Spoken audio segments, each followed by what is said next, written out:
It's the 50th day of fast. Sonam Wangchuk has ended his 21-day fast. I'm starting my 14th day of climate fast.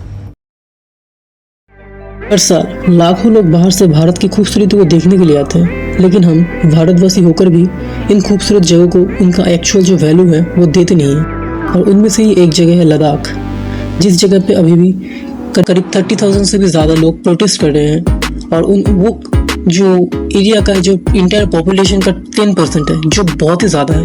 आपको सुनने में बस 30,000 उतना ज़्यादा नहीं लग रहा होगा, लेकिन यूनियन टेरिटरी का सीधा 10% है। और ये जो पहली बार है ऐसा कुछ नहीं है, ये बहुत ही बार हो चुका है आगे। और ये अगर एक्चुअली इम्पोर्टेंट है या नहीं, ये हमारे दिमाग में ज़रूर आया होगा। क्योंकि देखो, हमारे टाइम का जो वैल्यू है वो बहुत ज़्यादा है। हमको एलविश भाई सिस्टम या फिर भाईचारा ऑन टॉप करना है, वो ज़्यादा इम्पोर्टेंट है अपने देश के लिए। तो सच्ची में अगर समझने की कोशिश करते हैं, अगर ये एक्चुअली इम्पोर्टेंट है, या फिर हमें सीधा अपने भाईचारे के पास जाना चाहिए और अपने भाई को जाके किस करना चाहिए, या फिर ये एक्चुअली लद्दाख एक्चुअली इम्पोर्टेंट है या फिर नहीं। तो बात करते हैं जो 30,000 पीपल के, वो एक्चुअली ज़्यादातर ट्राइबल कम्युनिटीज़ के हैं। और उनमें से कोई भी ऐसी ही नहीं है कि ज़्यादा स्पिरिचुअल डिफरेंसेस या फिर यही स्पिरिचुअल ग्रुप है, हिंदू है या मुस्लिम है, ऐसा कुछ नहीं है। सारे स्पिरिचुअल ग्रुप बुद्धिस्ट, हिंदू, मुस्लिम सब भी है यहाँ पे। और इसमें कोई पॉलिटिकल पार्टी का ज़्यादा हाथ नहीं है, क्योंकि वो सब छोड़ते हैं, पॉलिटिकल पार्टी का कोई हाथ नहीं है इसमें। यहाँ पे ज़्यादातर जो लोकल पॉपुलेशन है वही है, और उनको लीड कर रहे हैं सोनम वांगचुक सर। वो जो सोनम वांगचुक सर है, जो वही है इंस्पिरेशन 3 इडियट्स के जो रेंगचोर दास छाछर है, उनके लिए वही इंस्पिरेशन है। एक्चुअल रियल लाइफ में वो रेंगचोर है, और वो जो रेंगचोर जो मूवी के कैरेक्टर है वो एक्चुअली उनसे इंस्पायर है मूवी में। तो बात करते हैं वो एक्चुअली इम्पोर्टेंट क्यों है, या फिर वो एक्चुअली इम्पोर्टेंट है या फिर नहीं। अगर जो हो रहा है लद्दाख में और एक्चुअली हो क्या रहा है वो पहले बात करते हैं। तो लद्दाख में एक्चुअली हो ये रहा है कि वहाँ के जो पॉपुलेशन है वो लोग प्रोटेस्ट कर रहे हैं। वहाँ के जो ट्राइबल लोगों के पास कोई भी राइट्स नहीं है, मतलब वो अपने देश में क्या हो रहा है, अपने सिटीज़ में क्या हो रहा है, वो कुछ नहीं कर सकते उसमें। उनका कोई भी योगदान नहीं है, क्योंकि उनके जो लोग हैं उनमें से एक भी वोट के लिए नहीं खड़े हो सकते, कुछ भी नहीं कर सकते, उनके पास कोई पावर ही नहीं है। तो पहले तो वो लोग डिमांड कर रहे हैं। तो फर्स्ट ऑफ ऑल वो 6th शेड्यूल की डिमांड कर रहे हैं, जो इंडिया में कॉन्स्टिट्यूशन में एक पार्ट है, जो पार्ट उनको बताता है, उनको राइट देता है कि प्रोटेक्ट द ट्राइबल।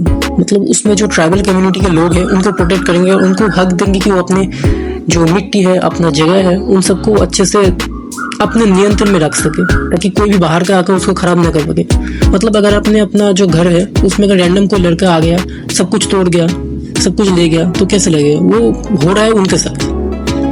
और इन्हीं वजह से वो लोग ये 6th शेड्यूल की डिमांड कर रहे हैं, ताकि वो लोग उनके पास पावर आ सके इन सबको रोकने के लिए। और अपने जो शहर है, अपने जो पेड़ पौधे, जो नेचर है, उनको प्रोटेक्ट करने के लिए। और इनको लीड कर रहे हैं वो सोनम वांगचुक से।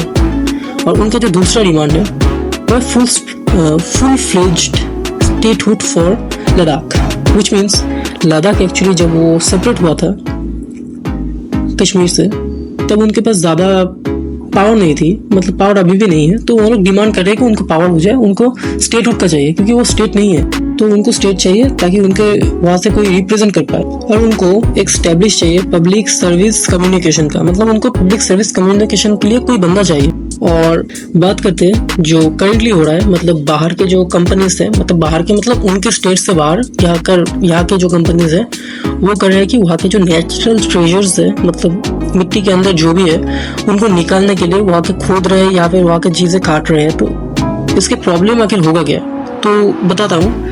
Natural disaster, flash floods, landslides and melting glaciers, मतलब उसमें सुनामी आ सकती है, मिट्टी ऊपर से पहाड़ से नीचे गिर जाएगी, फ्लैश फ्लड्स होगा, नेचुरल डिजास्टर, बहुत ही बुरी चीज़ें होंगी।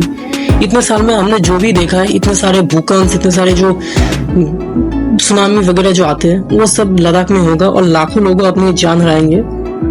और सच बताओ तो इतना ज़्यादा इम्पोर्टेंट नहीं है, हमारे लिए भाईचारा सबसे ज़्यादा इम्पोर्टेंट है।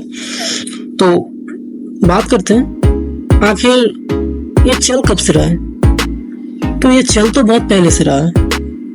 उन्होंने जो पहले मैंने कहा कि वो कश्मीर से अलग हो गया है लद्दाख, वो एक्चुअली 70 साल से उसके लिए एक आंदोलन चल रहा था, इस वजह से वो लोग अलग हुए हैं।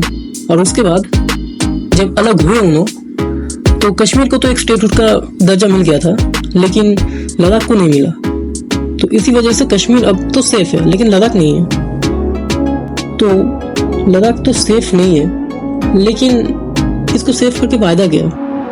नहीं। तो फायदा की बात करें तो लद्दाख में दुनिया में सबसे ज्यादा खूबसूरत तो लद्दाख में है। बहुत ज्यादा खूबसूरत नेचर है, वहाँ के जो वैलीज, माउंटेन्स, पहाड़स हैं वो बहुत ही ज़्यादा खूबसूरत है। वहाँ पे जो लेक्स है वो क्रिस्टल क्लियर है, मतलब इतने ज़्यादा साफ है कि प्रधानमंत्री की मतलब पूछो ही मत, बहुत ही ज़्यादा साफ है, देखोगे तो पागल हो जाओगे। और वहाँ पे जो ज़्यादातर पेड़ पौधे नहीं है, वो एक रेगिस्तान सा एरिया है, पहाड़ है। वो सबके, अगर आप भारत कभी भी घूमने जाओगे तो लद्दाख आपके ट्रैवल डेस्टिनेशन में डेफिनेटली होगा, लेकिन उसको प्रोटेक्ट करना पड़ेगा ना, उसलिए क्योंकि अगर आप अभी भी 18 हो तो जब आपको जाना पड़ेगा वहाँ पे तब एटलीस्ट आप 25 होंगे पैसे जमा करने के बाद, लेकिन तब तक वो रहेगा नहीं अगर आप उनको हेल्प नहीं करोगे। तो बात करते हेल्प कैसे करना है। तो हेल्प की बात करें तो आप ज़्यादा कुछ नहीं कर सकते करंटली, लेकिन कुछ भी नहीं कर सकते ऐसा भी नहीं है। अगर आपको उनको हेल्प करना है तो कोशिश करो कि उनकी आवाज़ ज़्यादा से ज़्यादा पहुँचे। और ऐसा मैं कह ये रहा हूँ क्योंकि वो जो सोनम वांगचुक सर है वो बहुत समय से हंगर स्ट्राइक में, मतलब फास्ट कर रहे हैं, कुछ भी नहीं खा रहे हैं बहुत समय से, और उनकी वजह से वो बहुत बार पुलिस ने उनको हाउस अरेस्ट भी कर लिया है। और आप अगर कर सकते हो जो कहा मैंने, आपको जितनी ज़्यादा हो सके ट्वीट करना है,